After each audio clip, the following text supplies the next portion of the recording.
Number of isoprene units present in lupeol is, कैसे देखेंगे? आपको ना कुछ नहीं करना, मैं क्लास में क्या बताता, जितने भी नंबर ऑफ कार्बन एटम्स है टोटल इसमें काउंट कर लो। आपको total number of carbon atoms count करने होते हैं। काउंट करना स्टार्ट करें। फर्क नहीं पड़ता वो रिंग में है या वैसे, जो आपको टोटल काउंट करना है। तो ये अपने पास हो गया 1 2 3 4 5 एंड 6 7 8 9 10 11 12 13 14 15 16 ऐसे करके मार्क करो, 17 18 और ये 19 20 21 22 23 24 25 26 27 28 29 एंड 30। एक चीज़ देखो, अगर आप काउंट करते टाइम अगर आपको लग रहा है कि वैल्यू 28 आ गई है या 29 आ गई, समझो आपने खुद कुछ ना काउंटिंग करने में गलती करी, क्योंकि ऐसे हो नहीं सकता।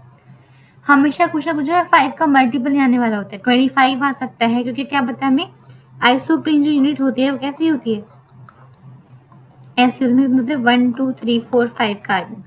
तो एक आइसोप्रीन यूनिट में 5 कार्बन होते हैं, तो हमेशा 5 का ही कोई ना कोई फैक्टर मिलने वाला है। 5 10 15 20 ये सब मिलेगा, तो किसी भी हाल में 28 29 नहीं मिल सकता है। अगर कुछ आपको कम लग रहा है, कम आई है फिर ज़्यादा, मान लो 31 आ गई, तो समझो 31 हो ही नहीं सकते। आपने कुछ या तो एक्स्ट्रा काउंट किया, कुछ भी हुआ होगा, आपकी कुछ सिली मिस्टेक हुई है काउंट करने में, कुछ ह्यूमन एरर कुछ भी रहा होगा, ऐसा हो नहीं सकता है। तो मेरे पास 30 आ गई, 30 को डिवाइड करो 5 से, कितनी 6 यूनिट्स, मार्क कर दो option C. The heterocyclic ring present in the amino acid histidine, क्या होता है इसमें? इमिडाजोल होता है। इंडोल किस में होता है? इंडोल होता है ट्रिप्टोफैन में। आगे देखते हैं, रिएक्शन ऑफ डाइपेप्टाइड जो कि आपको गिवन है, with hydrogen in the presence of 10% palladium over carbon produces a mixture of, क्या करें इसमें? हाइड्रोजन पैलेडियम ओवर कार्बन, ये है।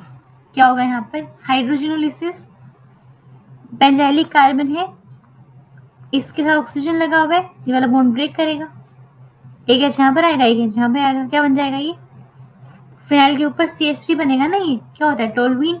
तो टोलुइन बन सकता है, बेंजाइल अल्कोहल नहीं बनेगा, इसको भी हटा दो।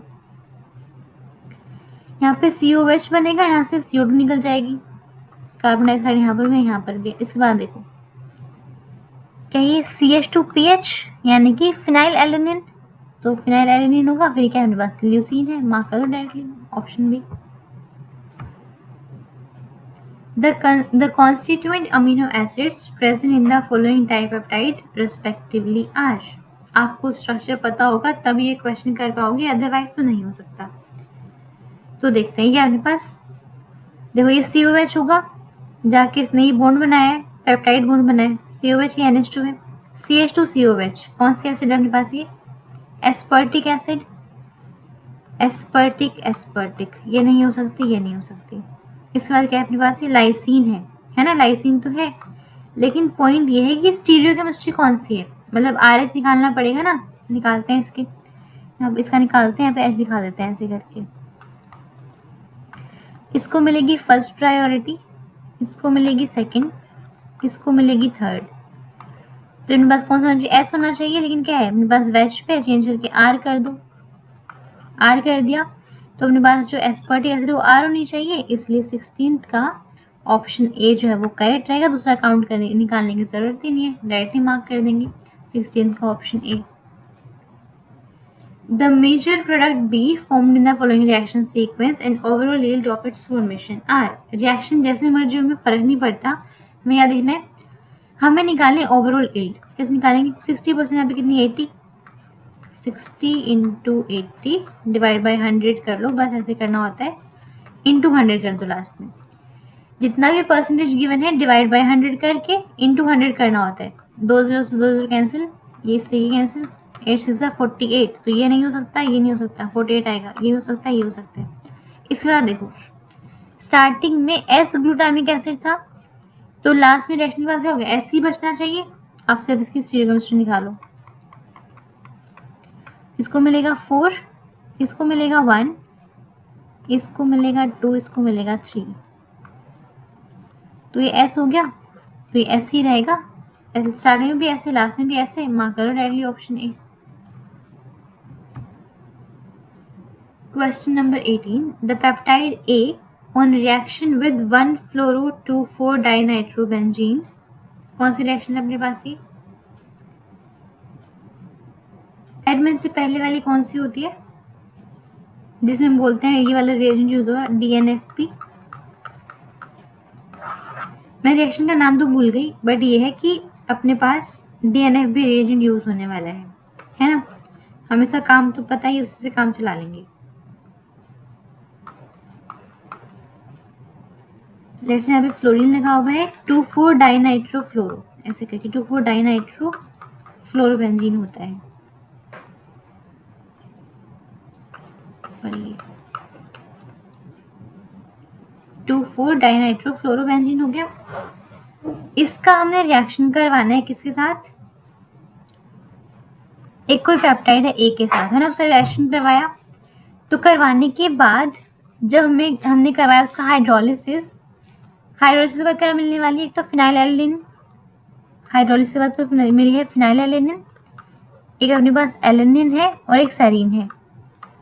इसके साथ साथ इसका कॉम्प्लेक्स बना है इसके साथ, देखो ग्लाइसिन लगा है यहाँ पे आके, है ना, ग्लाइसिन लगा है यहाँ पर आके। तो क्या होगा, अगर मान लो हमारे पास ऐसे करके ABCD करके अपने पास ये लगे हुए अमीनो एसिड्स, तो जो भी हमारे पास एन टर्मिनल पे होगा वो जाके लगेगा इसके साथ, है ना, इसके साथ जाके लग जाता है। तो मतलब क्या होगा, ग्लाइसिन जो है वो अपने पास यहाँ पे एन टर्मिनल पे प्रेजेंट है, ग्लाइसिन बना, इसलिए ये नहीं हो सकता, ये नहीं हो सकता, खत्म ही हो गया सब कुछ, ऑप्शन सी हो जाएगा डायरेक्टली, है ना। इसके बाद हम आगे भी चेक कर सकते हैं।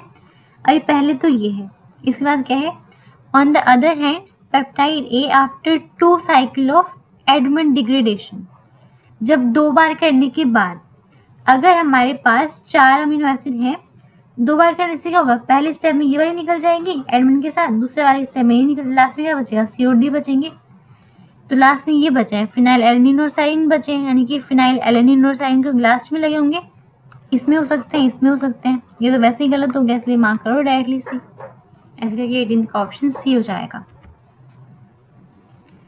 The pKa values of the following salt of aspartic acid are indicated below. The predominant species that would exist at pH 5 is, कैसे देखेंगे, pH 5 पे पूछा गया है ना, तो ये अपने पास क्या है, ये है अपने पास एसिडिक अमीनो एसिड, है ना। तो एसिडिक अमीनो एसिड के लिए पीआई वैल्यू कितनी होती है, आइसोइलेक्ट्रिक पॉइंट 3 के अराउंड होता है, आइसोइलेक्ट्रिक पॉइंट 3 के अराउंड है, यानी कि 3 पे क्या होगा, 3 पे अपने पास ज्विटर आयन फॉर्म एग्जिस्ट करेगी, पीआई पे ज्विटर आयन फॉर्म एग्जिस्ट करेगी, यानी कि जितना प्लस उतना ही माइनस भी होगा। इन तीनों में से देखो सबसे एसिडिक कौन सा है, पीके वैल्यू जितनी कम होगी तो ज़्यादा एसिडिक होगा ग्रुप, पीके वैल्यू सबसे कम है, सबसे पहले ये निकलेगा, इसको हटा दो, माइनस लगा दिया। ये स्ट्रक्चर किस पे होगा, ये होगा पीएच जब हमारे पास 3 होगा तब, है ना, पीआई पॉइंट पर बस 3 होता है, तो 3 जब पीएच होगा तो ऐसा स्ट्रक्चर रहने वाला है, ऐसा ज्विटर फॉर्म में। अब क्या है, पीएच इससे ज़्यादा है, अगर पीएच की वैल्यू पीआई से ज़्यादा है, इसका मतलब क्या, बेसिक हो गया वो सोल्यूशन। अब क्या करेगा फिर, ये यहाँ से इस वाले एच प्लस को निकाल देगा, यहाँ बनेगा माइनस साइन, ठीक बात है। देखो कौन सा ऑप्शन है, ऑप्शन बी, 19 का ऑप्शन बी करेक्ट है। Question number 20, in low chloride ion concentration the anti cancer drugs splitting hydrolyzes to give a di-aqua complex and this binds to DNA via adjacent guanine। ये हमने कहाँ पढ़ा था, ये हमने पढ़ा था बायोऑर्गेनिक में, बायोऑर्गेनिक में, और क्या था वहाँ पे, जो हमारे पास N7 होता है वो बाइंड करता है ग्वानिन से, इसलिए डायरेक्टली मार्क कर दो। सिस्प्लेटिन में ना जो अपने पास N7 है ग्वानिन का, वो बाइंड करता है प्लेटिनम के साथ, तो ऑप्शन सी हो जाएगा। The points A and B in the following sequence of reactions are. Points सुनेगा, ये प्रोडक्ट्स होगा यहाँ पे, ए और बी आपको बताने हैं। तो फर्स्ट स्टेप में MeOH यानी कि मिथनॉल इन एसिडिक मीडियम डाला। ये क्या है अपने पास, ये है ग्लूकोज। हमने ऐसे देखा, क्या करेंगे, आपको ना स्ट्रक्चर को कन्वर्ट करने की नीड नहीं है, ऑप्शंस चेक कर लो, सब में एक ही सब कुछ दे रखा है, सेम चीज़ है, डिफरेंस सिर्फ यहाँ पर है कि एक्सियल पे आएगा या फिर इक्वेटोरियल पे आएगा। इसमें कौन सा लगेगा, एनोमेरिक इफेक्ट, और ये क्या बनेगा अपने पास, एक्सियल बनेगा। तो हमने एनोमेरिक इफेक्ट लगा के एक्सियल बना दिया, और एक्सियल सिर्फ एक ही में है, यहाँ पर, सिर्फ यहाँ पर, इनमें नहीं है। इस बार क्या करेंगे, इसको ध्यान से देखो, पीएच लगा हुआ है, कार्बन पीएच लगा हुआ है, 2 OMe लगे हुए हैं, है ना। इसमें क्या है, एसिडिक मीडियम, मान लो हमने इसको प्रोटोनेट करवाया, यहाँ से निकाल दिया मिथेनॉल को, इधर जैसे ही प्लस आएगा, यहाँ से हमने मिथेनॉल को निकाल दिया, यहाँ पे जैसे ही प्लस आएगा ऑक्सीजन हमने लोन पर दे देगा इसको, और लास्ट में क्या करेंगे, मिथेनॉल को निकाल देंगे यहाँ से, मिथाइल को निकाल देंगे यहाँ से, मिथाइल निकाल के ये बन गया ये बेंजल्डिहाइड इन एसिडिक मीडियम। क्या करेगा, 1,3 डायोस को प्रोटेक्ट करेगा, देखो कर तो रखा है ये, 1 2 3 प्रोटेक्ट करेगा, कर दिया। इक्वेटोरियल पे आएगा पीएच, इसलिए ऑप्शन बी जो अपने पास वो करेक्ट आंसर है। ये इतने सिंपल क्वेश्चन है, अगर आपने कार्बोहाइड्रेट को सिर्फ देख रखा ना वो ऊपर से, तो भी आप ऑप्शन को एलिमिनेट करके सॉल्व कर सकते हो।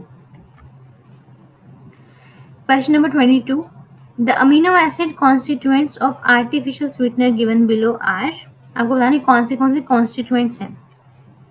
ये COH होगा पूरा ग्रुप, या NH2 होगा, CH2COH क्या होता है, कौन सी एसिड होती है, अपने पास एस्पर्टिक एसिड है, तो ये नहीं हो सकता, ये नहीं हो सकता, एस्पर्टिक तो है। इस बार CH2PH phenyl aluminate, option C mark कर दो।